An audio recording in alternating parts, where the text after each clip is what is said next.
you ever been deceived and felt betrayed or mad about it? Well, tune in for some tips to help you deal with the predator looming about looking to capitalize on you. My name is Barbie Ladeveze. I am your no-nonsense relationship and divorce strategist, serving both genders, who has seen more than her share of bigotry, conniving, scheming, plotting, sly, and crafty deceptive manipulators in my journey.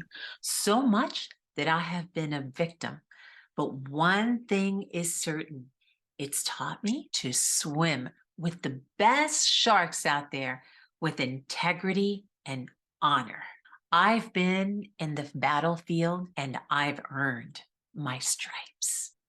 So I thought I'd share a story today recently that I have been dealing with in a family law matter where a father has been, let's say, ruthlessly at reducing his child support for nearly a decade and a half. No joke.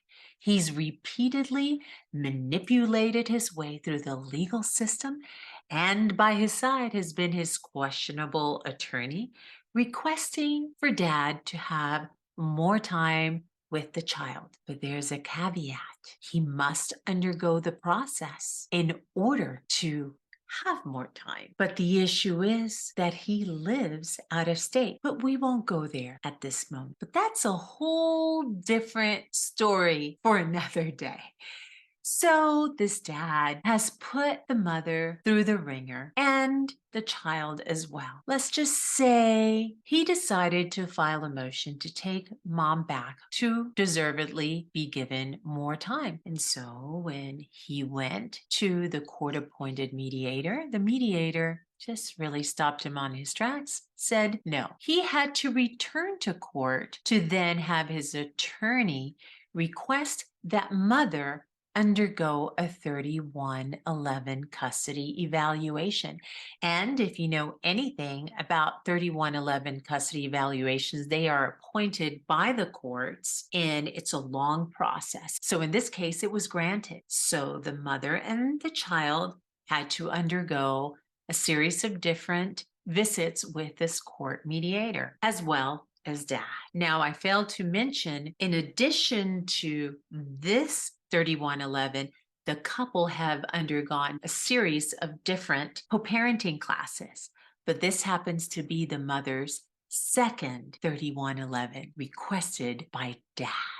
As a result, this extended the case for nearly a year and a half. To concluded, the verdict was that dad would be granted additional time. And as a result, his support was reduced. 10 months after the ruling had been made, dad had failed to visit with the child as he had been extended. Turns out, mother did not like that, and she decided to take dad to court. The verdict is yet to be determined. So today you may be asking, why am I sharing this story with you? It's to help paint the picture of what real deception can look like and the extreme measures that someone will go to even in a judicial court that you can learn from and apply these tactics I've learned myself as well, in which I can teach you to apply to your unfortunate and unforeseen experiences.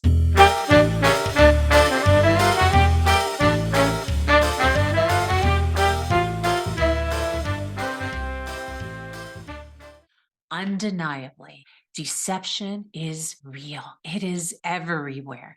We see similarities loom about us at work with competitors who are trying to befriend us, to our allies, the illusions being presented to us of the lotto winnings, the dream home, the fast car that can take you from one state to the other, programmed as you sleep, the overnight sensation of business gains, the perfect family picture on Instagram, Oh, and those spiritual transformation coaches that make it seem so alluring online, and a new suitor with their hidden agendas.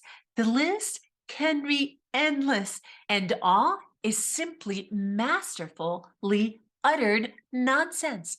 There is no magical pill that will make your troubled senses disappear, or for that matter, magically appear. You must know that you need to apply yourself to put in the work, as does anyone looking to lose weight or tone their bodies.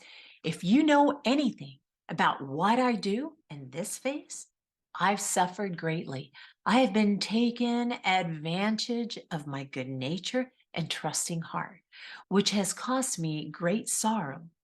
But little did I know that it would bring about the wisdom and the knack for calling out untruths and injustice.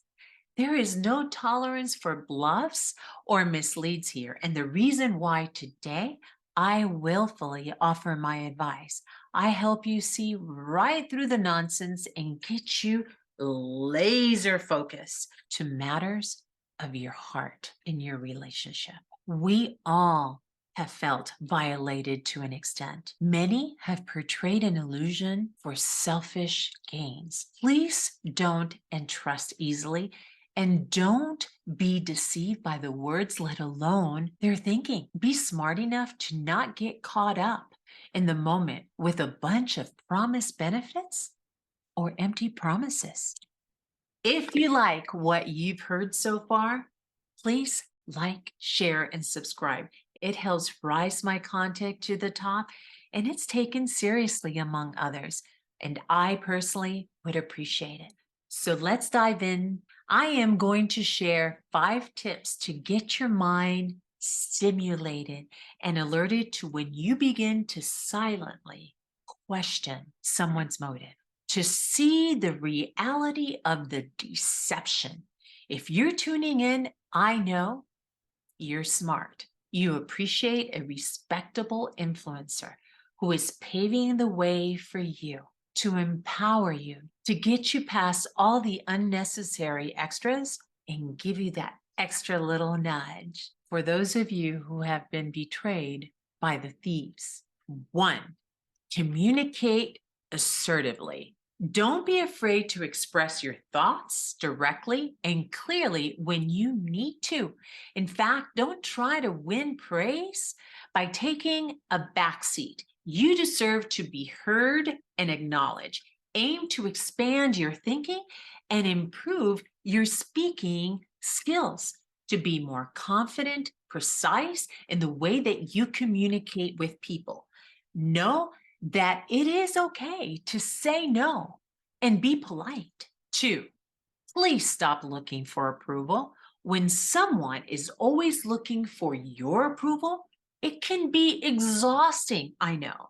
I've affectionately have called these people energy vampires. You may have gathered that it's difficult to achieve most anything when you're worried about what other people will think of you.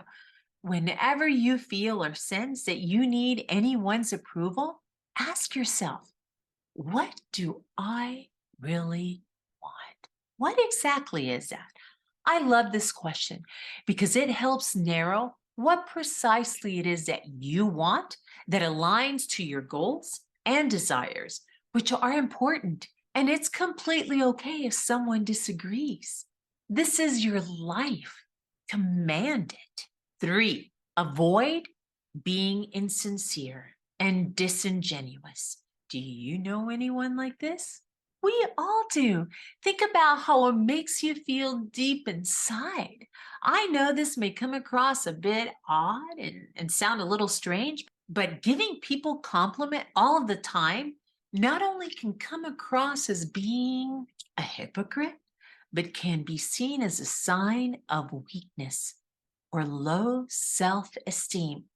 Everything around us is energy.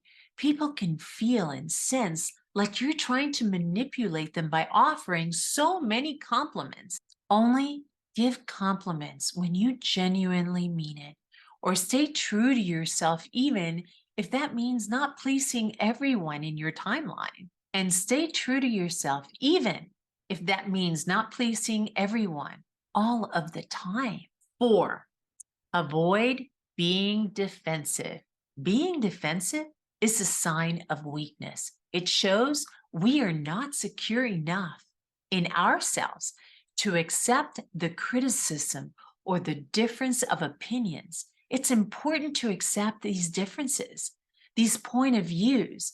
Not everyone will agree with you all of the time, and it will be hard to achieve anything if you're reacting to every obstacle as a threat.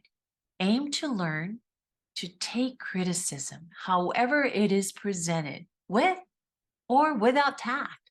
Not everyone is your same breed or come from the same stock. Just accept them and just move forward. I love diplomacy. It speaks for itself. And last one, 5, will you please stop apologizing? You don't need to give anyone any excuse or reason if you don't believe it needs to be granted. When asked to be a part of an event or do something you may not exactly want to do, instead of saying, I can't because ... and then coming up with some random excuse, just say, I'm sorry, I'm just not going to make it. You do not need to explain yourself to anyone, period. Know your worth. So I hope these 5 have been helpful. And don't be swayed by all those little shiny objects in the dark tunnel alluring for your attention. When you discern wrong, it will always give you that sense of confusion, if you will. Discerning truth will always, and I mean always, make you feel at peace. I genuinely care for your mental health, your freedom, and peace, and would love to have you visit me again. I upload videos every week, so if this video resonated with you or it's been helpful for you, please be certain to let me know in the comment section of this video. I always love hearing from you all, in whichever forum you feel most comfortable connecting with me. I was thinking, related to this topic, that I would share with you a complimentary and related video titled Confidence and Self-Esteem. One I've linked at the very end of this video. So until next week, my friends, I will see you on the bright side. Take care.